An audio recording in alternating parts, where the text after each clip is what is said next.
तो एक और मेरा प्रश्न है आपसे, ये प्रश्न है 10 महाविद्या पर। अभी मैं भी इसके बारे में पढ़ रहा हूँ और मैंने कई जगह इसके बारे में रिसर्च की, तो बहुत ज़्यादा तो मुझको अच्छी नॉलेज नहीं मिल रही कहीं से, क्योंकि जो 10 महाविद्या है वो 10 देवियों के ऊपर है, और वो 10 देवियों के जो स्वरूप हैं वो भी थोड़े से तो डरावने हैं, क्योंकि जो उनके बारे में नहीं जानता है, क्योंकि जब देखता है तो जैसे छिन्नमस्ता माता है, उनका मस्तक उन्हीं के हाथ में है और 3 रक्त की धाराएं बह रही हैं, और 2 साथ में उनके सखी हैं और दोनों के मुंह में एक एक धारा जा रही है, एक तीसरी धारा उन्हीं के मुंह में जा रही है निकल के। और ऐसे कई सारी देवियां हैं। एक देवी है, उनका मैं नाम नहीं याद आ रहा है, पीछे आग जल रही है और वो एक आदमी के ऊपर खड़ी है इस तरीके से करके। तो ये चीज़ देख करके थोड़ा सा डर भी लगता है और आदमी फिर सोचता है इसमें है क्या। तो इसका जो पॉजिटिव व्यू है और क्या नेगेटिव व्यू है, इसके बारे में मैं जानना चाहता हूँ। जय माता दी। पहले आप समझिए 10 महाविद्या है क्या। ये पूरा ब्रह्मांड शक्ति पे आधारित है।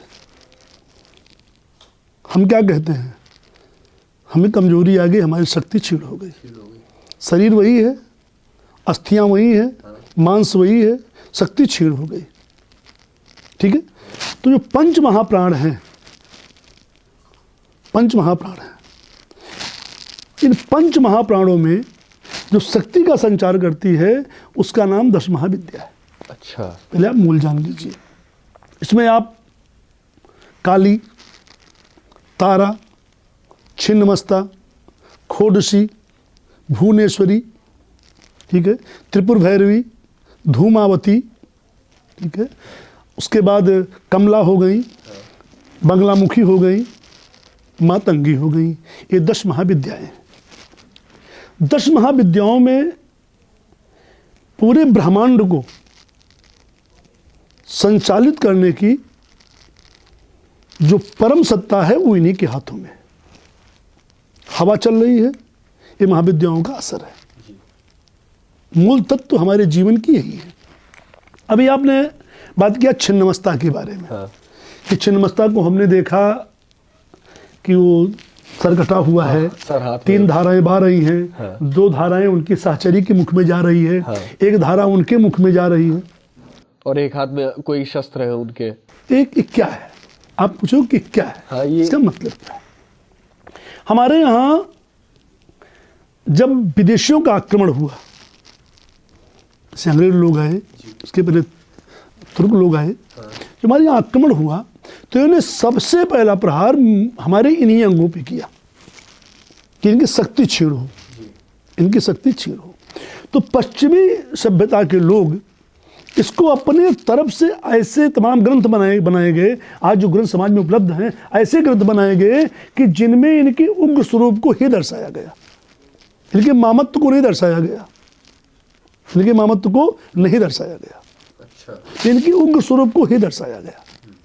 लेकिन हम लोग इनके मामत्व को जानने का प्रयास करें। हाँ, क्योंकि ऐसे तो देख के थोड़ा सा भय लगता है इन सारी चीजों। तो ब्रह्मांड में जो मूल शक्तियां हैं, हमारे जीवन को संचालन करने में छिन्नमस्ता का परम योगदान है।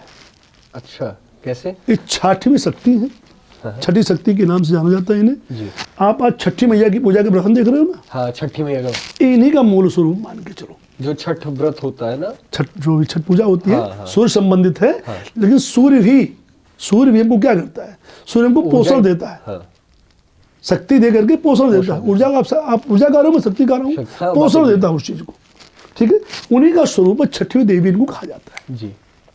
पहले आप इनकी पौराणिक कथा जान लो, क्योंकि माता पार्वती जी, जो भगवान शंकर की प्रेसी हैं, पत्नी हैं, ये स्नान कर रही थी। इनकी 2 साहचरियां, दासी कह लो जी, इनके साथ वो भी स्नान कर रही थी। स्नान का समय मध्याह्न काल का था और मध्याह्न काल में हमारे यहाँ भोजन का विधान है। हाँ, मध्याह्न मतलब दोपहर।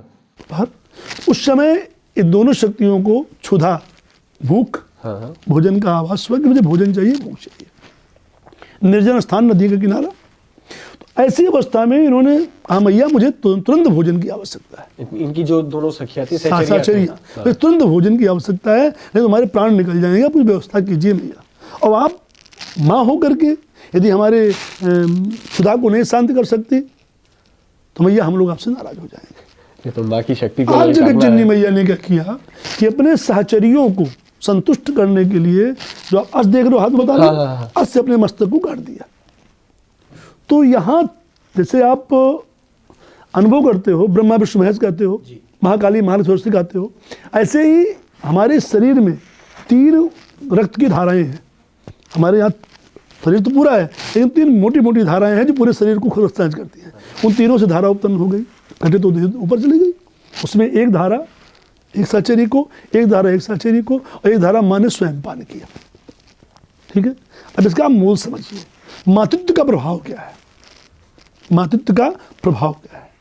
कुपुत्रो जायत क्वचिदप कुमाता न भवति। जो संसार का पोषण कर दे, अपने अस्तित्व को नष्ट करके भी, उसी का नाम छिन्न मस्ता है। उन्हीं का नाम छिन्न मस्ता है।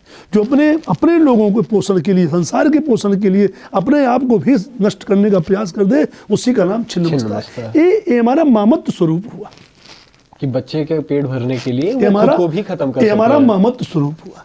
छिन्न मस्ता के आराधना के द्वारा हम शत्रु के मन को बदल सकते हैं, हम बाधाओं से मुक्ति प्राप्त कर सकते हैं, हम धन लक्ष्मी को प्राप्त कर सकते हैं। यही नहीं, हम एक दिव्य ऊर्जा को भी प्राप्त करते हैं माँ छिन्नमस्ता की पूजा के द्वारा।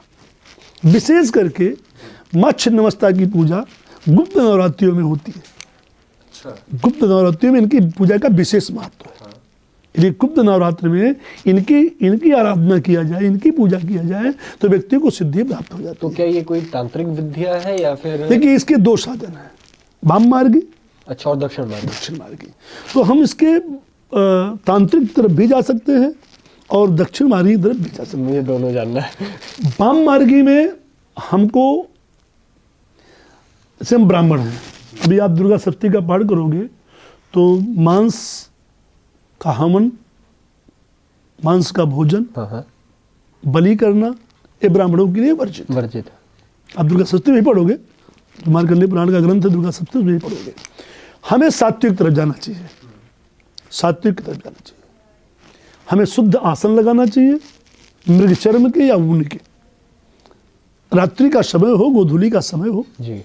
गोधूली के समय हमें पश्चिम मुख बैठ करके, ठीक है, पंचम और अर्ध पद्मासन मुद्रा, ऐसे इस समय जिस मुद्रा में बैठा हूं, जी। दाहिना पैर बायां पैर पर रख के, इस मुद्रा के द्वारा आप मां छिन्नमस्ता का जो मूल मंत्र है, उस मंत्र का कम से कम 11 माला जप कीजिए। अच्छा। वो मंत्र है ओम हुं श्रीं ह्रीं वज्र वैरोचनीय हुं फट स्वाहा ऐन। ओम हुं श्रीं ह्रीं वज्र वैरोचनीय हुं फट स्वाहा ऐन। इस मंत्र से, मंत्र का जाप करके उसी मुद्रा में भैंस के घी के द्वारा, अच्छा, भैंस के घी के द्वारा, और जो सप्तधान्य कहते हो, सब धान्यों को मिला करके, ये क्या है सप्तधान्य? सप्तधान्य में 7 प्रकार के अनाज होते हैं। अच्छा। 7 प्रकार के अन्न ले करके, सप्तधान्य लेकर के, उनको मिला करके, और फिर कमल गट्टे के बीज से घी में डुबो करके आप 1 माला की आहुति दीजिए 108 तक। आपको तत्काल अनुभव होगा कि शक्ति का संचार में अंदर प्रविष्ट कर गया। उस शक्ति के द्वारा आप शत्रु पराजय भी कर सकते हो, अपने मनोकामना की पूर्ति भी कर सकते हो। जो व्यक्ति गोधूली के समय प्रतिदिन इस छिन्नमस्ता के पवित्र मंत्र का जप करता है, वो व्यक्ति अपने जीवन में समस्त सायुध शक्तियों को प्राप्त करके परम सुख का अनुभव करता है और माँ का सबसे प्रिय हो जाता है। ये दक्षिण मार्गी पूजा है। ये दक्षिण मार्ग की पूजा है। वाम मार्ग की पूजा में हम इन्हीं क्रियाओं से, माता छिन्नमस्ता के पूजन में काले हिरण के बलि का विधान है। काले हिरण के बलि से उनके रक्त का अपने हाथों में लेपन करें, माँ छिन्नमस्ता के सामने दोनों हस्तों को रखें और फिर हिरण के मांस से आहुति दें, जो हमारे लिए वर्जित है। कलयुग में वैसे भी इसको वर्जित कर देना चाहिए। हाँ। ठीक है, हमारी मूल शक्तियाँ दक्षिण मार्ग की पूजा की तरफ ही जानी चाहिए। तो इसी मतलब ये जितनी 10 महाविद्याएं हैं, तो इनका जो है तांत्रिक उपासना भी है और इनके बारे में हम वैसे नॉलेज भी ले सकते हैं कि इनका क्या है? तांत्रिक उपासना भी है और इनके बारे में दक्षिण उपासना भी है। दक्षिण उपासना भी है। सात्विक उपासना कीजिए और सात्विक प्रभाव लाइए। क्योंकि मैंने ऐसा सुना है कि जैसे शत्रु पर विजय प्राप्त करने के लिए या फिर आप कोई खेल संबंधी या चुनाव संबंधी इन सारी चीज़ों के लिए बगलामुखी माता की पूजा होती है, तो वो क्या तांत्रिक विद्या से होती है या फिर दक्षिण अब मार्ग? देखिए, बंगलामुखी के दो स्वरूप हैं। अच्छा। एक आप मूल बंगलामुखी कह रहे हो, दूसरा आपने पीताम्बरा का नाम सुना होगा। हाँ, माता पीताम्बरा देवी। पीताम्बरा देवी का जो मूल स्वरूप है, वो मूल स्वरूप दक्षिण पंथ की पूजा का है। ठीक है, उसके द्वारा आप राजनीतिक शत्रु पराजय और जीवन के उत्थान की सारी बातें प्राप्त कर सकते हो दक्षिण मार्गी पूजा से। ये माता पीताम्बरा की उपासना पीताम्बरा के पास से। बंगलामुखी पूजा जब आप तांत्रिक विधि में जाओगे तो उसमें भी इन्हीं तमाम प्रकार के मांसों का प्रयोग है, तमाम प्रकार की क्रियाओं का प्रयोग, वही वाम मार्ग में चला जाता है, जो हम लोग के उचित नहीं। हाँ, क्योंकि अगर ये सारी चीजें दक्षिण मार्गी पूजा से आसानी से हो जा रही हैं, तो फिर क्यों ये तांत्रिक विधि अपनाना? किसी ग्रंथों में लिखा गया है कि यदि मांस खाने वाले और जीव की हत्या करने वाले स्वर्ग जाएंगे तो नरक किसे जाना है? सही बात है। यदि ये स्वर्ग जाएंगे तो नरक किसे जाना है? नरक का तो कोई फिर तो हमारे लिए बिल्कुल वर्जित है। हमें हमेशा दक्षिण मार्गी पूजा का ही प्रयोग करना चाहिए। तो ऐसे एक विचार अभी जो आप बोल रहे थे, तो इसी में छिन्नमस्ता माता के बारे में जो आप बता रहे थे कि बलि प्रथा है हिरण के मांस की और रक्त की, तो ऐसे ही दिमाग में बात आई कि काली जी के कई मंदिर हैं हमारे यहाँ अभी भारत में, और आज भी प्रेजेंट टाइम में वहाँ पे बलि प्रथा है, वो बकरे का गला काटना और ये सारी चीज़ें, वहाँ पे बकरे की बलि दी जाती है। तो कहाँ तक ये सही है और इसका क्यों उपयोग किया जा रहा है? जैसे हमारे यहाँ वेदों का जो वाक्य है, वेदों का वाक्य है, वेद बोलते कुछ है और उसका जो अर्थ होता है वो अलग होता है। जैसे एक ऋषि हुए, वो ऋषि के बाद उनका एक शिष्य पहुंचा जी, वो बीमारी से ग्रसित था, उसकी पत्नी बीमारी से ग्रसित थी। उन्होंने कहा कि हमारा उपचार कीजिए। तो उन्होंने अपने शिष्य से कहा कि कुमारी माँ से आने, मतलब कुमारी माँ से आने रक्तम शाकृते पिबश इति आरोग्य भवति। अब वहाँ जब आप पढ़े लोग जो वेद ज्ञान को नहीं जानते, उन्होंने कुमारी माने कुमारी लड़की हो गई, हाँ, मासम माने मांस हो गया, लाइए, हाँ, और उसके मांस से रक्त निकाल करके इसको पिलाइए, ठीक हो जाएगी। ठीक है, लेकिन वहाँ मूल अर्थ उनका था कुमार आसो नाम का एक वृक्ष होता है। अच्छा, नहीं, आपने कुमारी बोला तो मुझे भी एक बार के लिए वही कुमारी लगा था। हाँ, तो कुमार आसो नाम का वृक्ष होता है, उसके छिलके को उतार करके जो गूदा होता है उसे मांस कहा जाता है। जैसे हमारे यहाँ वेद में उड़द को मांस कहा जाता है, उड़द को मांस कहा जाता है। बलि प्रदान का नियम है, दिक्पाल बलि निकालते हैं तो उसमें मांस शब्द लिखा जाता है। मांस माने उड़द का, मतलब उड़द को मांस कहा जाता है। तो बोले कि उसके गूदे को लाइए और उसे गर्म कीजिए और गर्म करके जो उसका रस निकले उसको पिलाइए, ठीक हो जाएगा। ठीक हो जाएगा। ठीक है, अब उसको चूंकि कुमारी शब्द का प्रयोग किया गया और तमाम ऐसे लोग निकले, उदाहरण भी हम लोग को देते हैं, कुमारी लिखा है, कुमारी का मांस लाइए, और उन्होंने सब कुछ तो और ही कर शब्द दिया। ये है और हम लगा रहे हैं इसको। यही अभी आपने ना आडंबर अज्ञानता तुम क्या लगा दिए। ऐसे हमारे अश्व बलि है, अश्व बलि, अश्व बलि तो घोड़े की बलि तो है। अश्व का अर्थ होता है मन, और वही तो अश्व को घोड़ा भी कहा जाता घोड़ा भी है। कहते हैं, अश्व का अर्थ है मन। हाँ, तो हमारे मन के जो विकार हैं उनकी बलि दीजिए, घोड़े की नहीं देनी, मन के विकार की बलि बलि दीजिए। हमारे यहाँ भेड़ बलि का विधान है, बकरे की बलि का विधान है। तो उसका अर्थ है घमंड, मैं, अपने मैं को, अपने गर्भ का आप जो है दीजिए। एक अहंकार की इसके बलि लिए देनी है। एक पौराणिक कथा है। एक प्राचीन वही राजा, प्राचीन वही नाम का राजा जो यज्ञ करता था, अच्छा, और यज्ञ में घोड़े पशुओं की बलि देता था। 100 यज्ञ किया, तमाम पशुओं को मार दिया। नारद जी एक बार पहुंचे उसके पास, नारद से प्रश्न किया, हमने इतना यज्ञ किया, इतने बलि प्रदान किए, तो हमें कहाँ जाना चाहिए?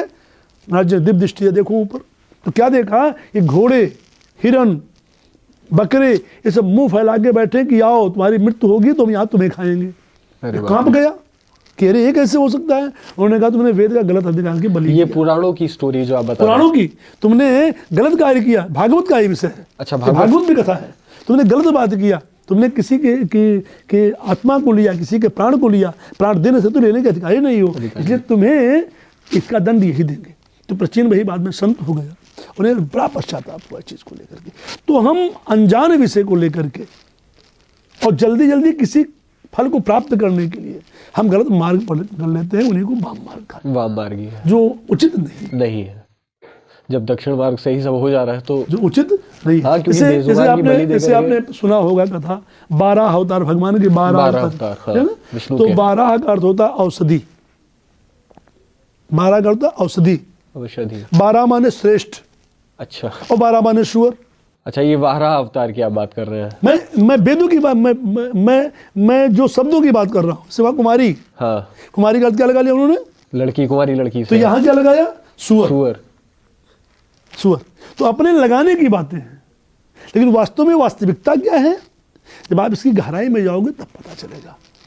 वेद कुछ कह रहे हैं, अर्थ उसका कुछ और है। है। जैसे अभी हम मंत्र पढ़ते हैं, कहते हैं कि नाभ्यायासीदंत्रिक्षगंसी श्लोद्यो समर्थ पदभ्याम भूमि दिशा स्रोता तथा लोकांग अकल्पयन। इससे क्या चढ़वाते हैं? मीठा चढ़वाते हैं। हाँ, बर्फी चढ़ा दो भगवान को, पेड़ा चढ़ा दो। जबकि इस मंत्र से बर्फी पेड़ा से कोई मतलब नहीं है।